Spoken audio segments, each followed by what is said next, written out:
Normalmente en la República Argentina en nuestra época había 4 millones de población estudiantil. De esos 4 millones, solamente 300.000 hacían los estudios secundarios. De manera que de la escuela primaria a la enseñanza secundaria ya había un descarte de 3.700.000 muchachos. De esos 300.000 iban a la universidad nunca más de 100.000 en todas las universidades. De manera que ya en esa etapa había otro descarte de 200.000. ¿Qué pasaba con estos 3 millones largos que al terminar la escuela primaria no podían ir al secundario porque no tenían medios, porque como la enseñanza era cara, ninguno de ellos podía seguir los estudios superiores? Y estos iban a los potreros, que eran las escuelas de delincuencia más conocidas. Y nosotros no tuvimos delincuencia infantil. ¿Por qué? Porque en Buenos Aires más de 50.000 muchachos tenían sus clubes. Esos clubes los hacía el Estado y se lo entregaba a los vecinos que lo administraban y lo llevaban adelante. Por otra parte, las escuelas profesionales, donde el chico iba, recibía un salario y a la vez estudiaba. Después de recibirse de operario, iban a la fábrica, estaban 3 años. De ahí podían pasar a las escuelas de aplicación, que eran escuelas para formar sobrestantes, jefes de talleres, etc. Después de estar allí, iban nuevamente a la industria, y estaban 2 o 3 años, y entonces tenían derecho a ingresar a la universidad obrera, de donde salían ingenieros de fábrica en cada una de las grandes especialidades de la industria. Eso fue para la masa. Es decir, en esto se contempló un panorama de conjunto y se hizo la conquista más grande, fue que allí la universidad se llenó de hijos de obreros, donde antes estaba solamente admitido el oligarca, porque la forma de llevar al oligarca es poner altos aranceles, entonces solamente puede ir el que los paga. Nosotros suprimimos todos los aranceles. Para la universidad no había ni derechos de exámenes ni nada, era gratis, totalmente gratis, el Estado pagaba eso. De manera que tanto el pobre como el rico podía ir. Era un crimen que estuviéramos seleccionando materia gris en círculos de 100.000 personas cuando lo podíamos seleccionar en 4 millones, que hubieran salido más abundantes. Se crea el Ministerio de Educación. Se establece la Universidad Obrera Nacional. Se construye la Ciudad Universitaria en Tucumán. Se crean en Rosario las facultades de Humanidades, Ciencias de la Educación, Medicina, Ciencias Económicas y Matemáticas. Facultad de Ingeniería de San Juan. Ciencias de la Educación en San Luis. Universidad Nacional de La Plata. Ciudad Universitaria en Córdoba. Ciudad Universitaria en Mendoza. Ciudad Universitaria de Buenos Aires. Se suprimen los aranceles universitarios. Se establecen becas para estudiantes de escasos recursos, no solo argentinos, sino también de cualquier parte del mundo, que vienen por miles a estudiar a nuestro país. Se reglamentan las Olimpiadas Universitarias.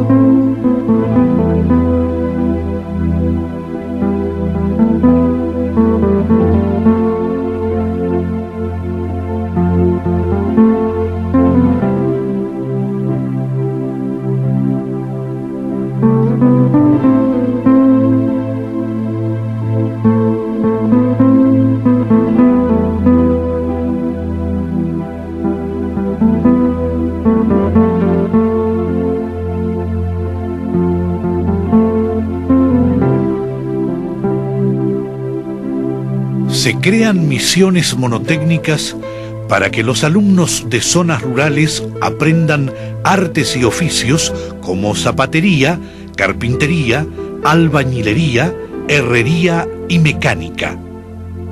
En el país funcionan 298 escuelas fábricas. En todo el territorio nacional se crean escuelas y hogares escuelas granja que intensifican la enseñanza agrícola ganadera.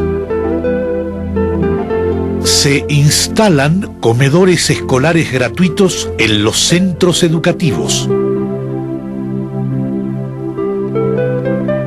Se instaura la obligatoriedad escolar primaria entre los 6 y los 14 años. Se establece la enseñanza preescolar capacitando maestros especializados.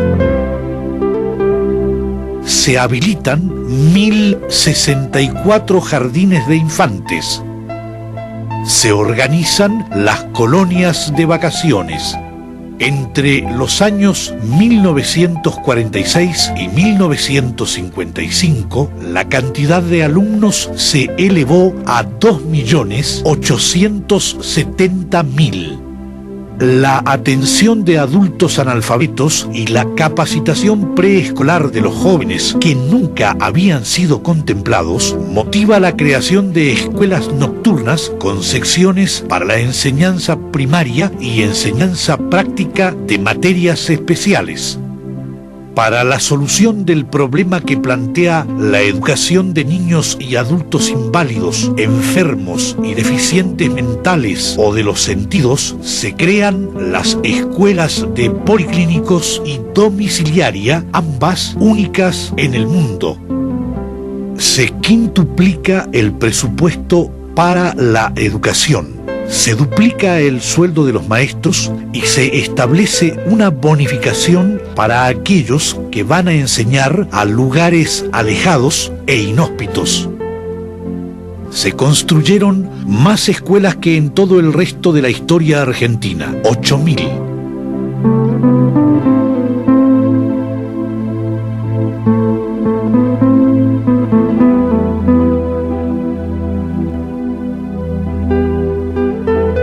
En materia de salud, el pueblo estaba completamente desamparado. El paludismo diezmaba el norte del país. La lepra en el litoral era un problema grave. La sífilis configuraba un verdadero flagelo nacional. En 1946, el índice de mortalidad por tuberculosis era del 200 por 1000. Hasta 1946 no existía en la República Argentina un organismo estatal encargado de velar por la salud de su población. Ante la urgencia, se pone en funcionamiento el tren sanitario Eva Perón, que llega hasta los rincones más alejados del país, cumpliendo una triple misión: asistencial, sanitaria y social.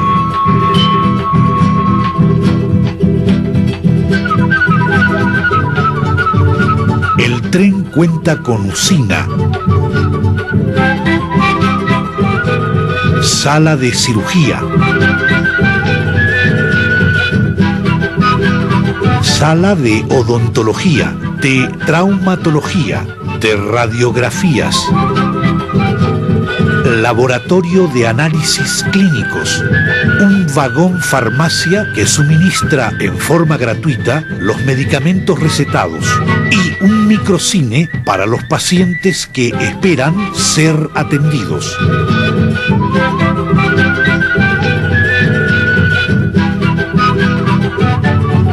En cada lugar en que hace un alto, los consultorios de orientación derivan a los pacientes a los distintos vagón-salas. De ser necesario, los pacientes son trasladados a policlínicos u hospitales.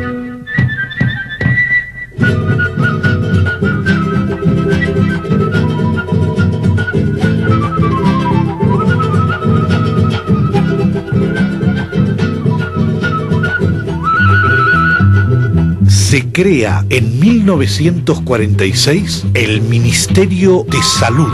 El presupuesto de salud se multiplica 50 veces. Se realizan grandes campañas de vacunación contra la viruela, el tracoma, la brucelosis, la fiebre amarilla, la parálisis infantil y otros males endémicos. En solo 2 años de acción intensa, los enfermos de paludismo se reducen de 23.000 a 500. Se habilitan centros de investigación y diagnóstico en el interior del país y la capital federal. Se inaugura la fábrica de medicamentos que abastece completa y gratuitamente a hospitales nacionales, provinciales y municipales. En 1948 comienza a funcionar la aviación sanitaria. Solo Sanidad Escolar atiende a 1 millón de chicos por año para seguir de cerca su crecimiento y desarrollo. El mismo proceso preventivo se extiende a las poblaciones obreras de fábricas y talleres.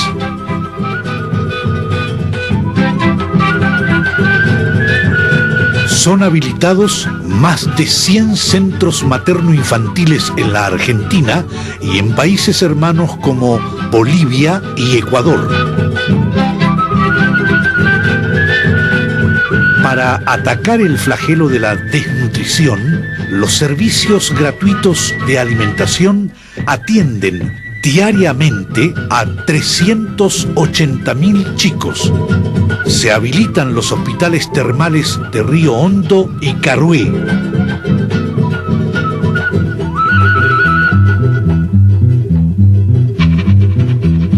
Se abren diferentes centros especializados en la lucha contra el cáncer.